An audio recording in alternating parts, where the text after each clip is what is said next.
Hey there guys, and today we'll be talking about the trade currency. Now what is, or better yet, what was the trade currency? To understand what the trade currency was, we will also need to understand what tickets were. But before that, I would appreciate it if you liked and subscribed. I mean, it's free, why not? Okay, so TIX were a form of almost free currency which could be obtained by just simply logging into Roblox every day or getting another user to join your game. That's right, you used to get a certain amount of tickets every time a user joined your game. And that certain amount of tickets is one. You got one ticket per place visit. Tickets were later removed, and for a while there was no way of getting any sort of currency for just having users play your game. So tickets were a sort of in-between currency that were worth usually around 1 Robux. You could spend tickets on items in the catalog. You could also use them to advertise a game. Now that you have a sort of explanation of what tickets were, now we can move on to the trade currency. As I mentioned before. 1 Robux was usually worth at least 10 tickets, if not more, but at times, depending on where the demand was, there will be a spread sometimes. There will be a higher demand for tickets, so people were offering them at a rate that was in favor of the tickets. So in turn, people would offer 1 Robux for less tickets.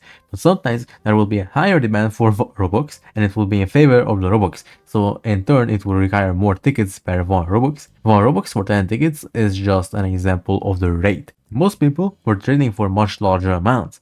Now these spreads allowed users to make larger gains of the trade currency. The more Robux or tickets you had, the more profit you could make. Much like how stocks go up and down in price. So did the trade currency, for example, rate at 1 minute could be 1 Robux for 10 tickets. So at that time, people would trade in their tickets for Robux.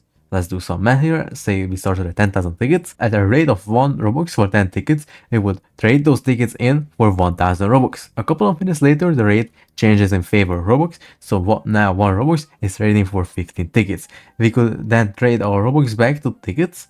1,000 Robux would be exchanged for 1,500 tickets. We then wait a few more minutes for the rate to change in favor of tickets, and we trade those tickets back to Robux for a rate of 1 Robux to 10 tickets, and go from 15,000 tickets to 1,500 Robux. We started the day with just 10,000 tickets, and in just a few trades, we traded our tickets for 1,000 Robux and back to 15,000 tickets, and then back to 1,500 Robux. Yeah, I know this is a very certain situation where the demand is going up and down like this. But it can happen. Now, this is just a small scale example that I was adding. Imagine people doing this with much more tickets and Robux. The more currency you had, the easier it was to make bigger trades for bigger profits. This was a very common practice back in the days of the trade currency. It wasn't at first, so the first people who noticed it and basically abused it, they could do this and they made the most. It later became such a popular way of making a profit that it was eventually heavily botted, which made profits for regular users close to zero.